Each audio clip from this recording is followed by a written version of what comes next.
You've probably heard people say carbs are bad, but is that actually true, or could it be that not all carbs are the same? Today I'm going to show you how different types of carb affects your body, especially your blood sugar and heart health.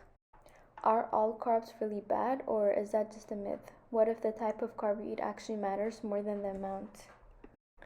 This matters because blood sugar control affects both our daily energy and long-term health. When blood sugar levels are unstable, it can increase the risk of conditions like insulin resistance and type 2 diabetes.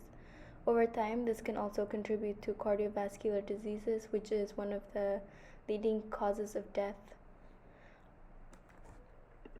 So the main question I want to answer is, how do different types of carbohydrates affect blood glucose level and the risk of cardiovascular diseases?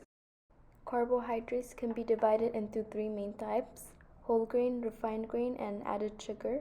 Whole grain contains fiber and digests slowly, leading to more stable blood sugar levels. Refined grains are processed and lose the fiber, so they are digested more quickly.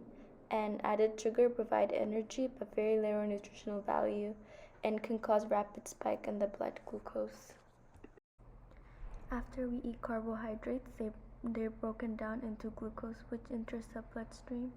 The blood releases insulin to help regulate those levels. Whole grain digests more slowly, leading to a gradual rise in blood sugar. In contrast, refined grain and added sugar are digested quickly, causing sharp spikes.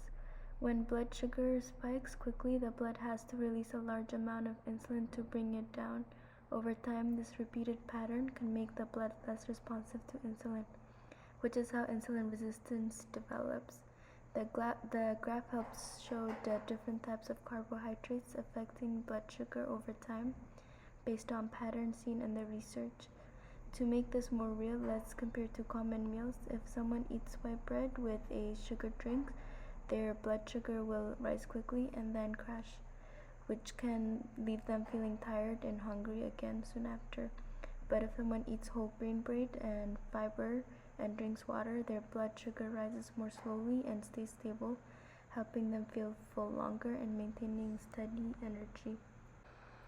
A randomized control study was done in 2018 comparing a whole grain diet to a refined grain diet in obese adults. Participants followed each diet for 8 weeks. The results showed that the whole grain diet improved insulin sensitivity and reduced insulin resistance, meaning the body was better able to control blood sugar levels. This is important because better insulin sensitivity helps reduce the risk of developing type 2 diabetes over time.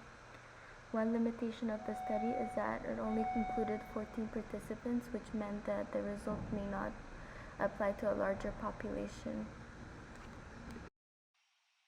Another study was also done in 2020, which followed 25,000 adults for nearly 20 years. The research examined how added sugar intake was related to cardiovascular disease. Specific on the high sugar intake, especially above 20% of total energy, is associated in increased risk of heart disease over time. Frequent spikes in blood sugar can lead to inflammation and stress on the body, which are key factors in development of heart disease. Overall, the key takeaway is that not all carbohydrates affect the body the same way. Whole grain digests more slowly and helps maintain stable blood sugar level. Refined grain and added sugar can cause rapid spike and increase long-term disease risks. Instead of focusing on cutting carbs completely, it's more important to focus on choosing the right type of carbohydrates. Small changes like choosing whole grain and reducing sugary drinks can have meaningful impact on long-term health. These differences may seem small in the moment, but over time they can significantly impact overall health and disease risk.